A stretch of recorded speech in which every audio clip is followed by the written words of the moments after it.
estades todos presentados, voume presentar eu. Eu chamo-me Elena e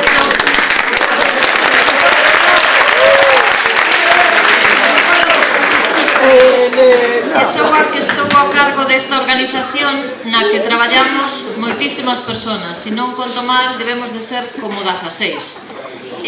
Xa os iredes conocendo despois como van a ser os obradoiros e cando tomemos o chocolate.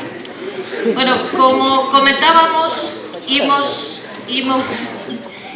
a facer entón un pouco de ciencia e aprender cales son as normas dos métodos científicos e dos científicos. E para elo, antes de nada, vouvos a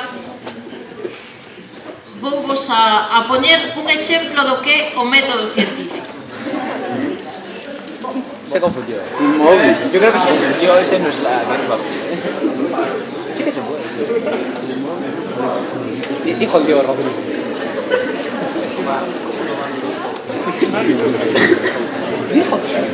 Dijo Alberto. Método.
Unha persona calquera que vise isto, pues apreciaría un xogo de maxia, pero os científicos normalmente van un pouco máis alá.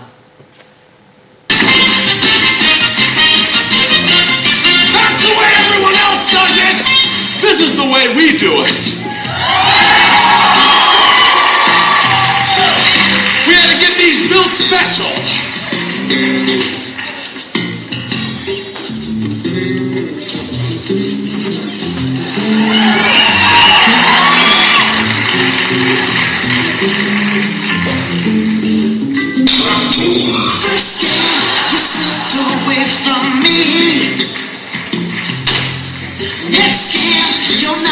You should be.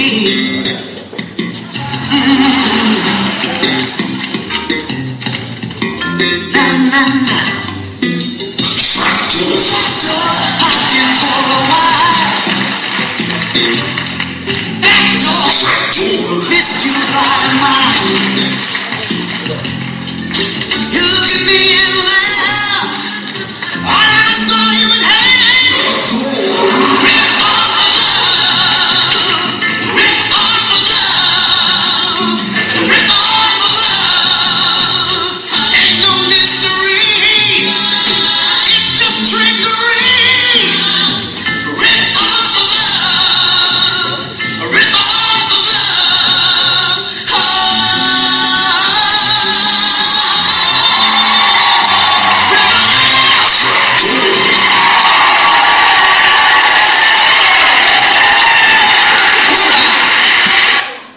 Bueno, pues como vedes, normalmente detrás das cousas que nos parecen misteriosas ou que nos parecen fantásticas, sempre hai explicacións científicas. Eso é normalmente o que ten que facer un científico, plantexarse, bueno, isto parece que sale do natural, vamos a ver cal é a explicación. E como vedes, a explicación non é algo que se consiga, o sea, saber facer un truco de magia igual que facer calquera cousa na ciencia, non é algo que se consiga sin esforzo. Se abichedes o que traballo que lle pode costar a esta xente conseguir todos esos efectos. Entón, o que nos importa que aprendades aquí é que cando vexades calquera cousa na prensa, na televisión, na vida real, vos plantexedes cuestionala. Por que pasa eso? Está ben así. Vamos a empezar a cuestionarnos unha primeira cousa. Aí tedes unha serie de fotografías. Eu vos vou a pedir o seguinte. Todos estes personaxes menos un teñen algo en común. Isto é unha pregunta que se pode plantexar en calquera investigación. Quen é o que non cadre aquí? O?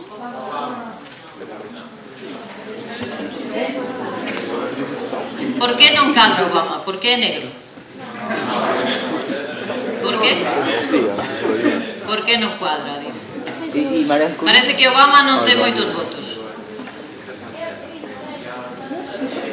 E por que o chino? Por que chino? Temos que ter unha explicación. As cousas, cando se intentan resolver, non se resolven porque sí.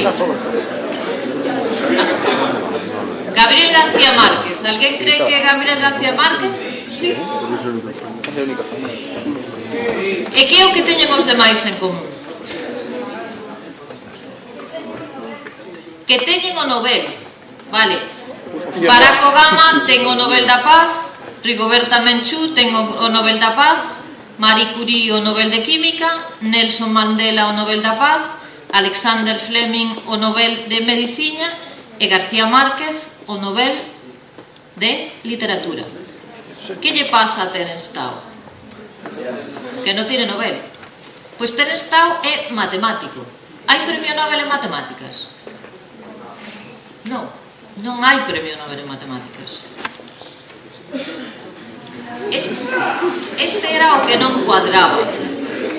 De feito, non hai premio Nobel en matemáticas e incluso hai leyendas urbás acerca de por que non hai premio Nobel en matemáticas. Que si Nobel lle quitaron a novia a un matemático, entonces que lle colleu manía, que non sei que, non sei cuándo. A verdad é que vendo os matemáticos un duda moito de que a Nobel lle podera quitar a novia un matemático. Pero bueno, eso é tirar pedras contra o meu tellado, vale? Vale, profesor de matemáticas. É realmente unha lenda urbá, porque que sucede? Na época, cando sabedes todos que Nobel instaurou os premios Nobel porque ele había descoberto a dinamita e sentiuse tan culpable de o que había feito que instaurou os premios Nobel. E resulta que naquela época en Suecia xa había un premio para matemáticos. E ele ademais consideraba que as matemáticas non era unha ciencia que fora a ter moita aplicación, cousa na que estaba moi confundido. Entón, a partir daquela nunca hubo premios Nobel en matemática. Este non é un rapaz, agora debe ter 30... Bueno, aí o tedes. Unha matemática. Naceu no 75. Este rapaz, porque é un rapaz, no 44, é medalla Fields. A medalla Fields é o premio que se lles dá aos matemáticos,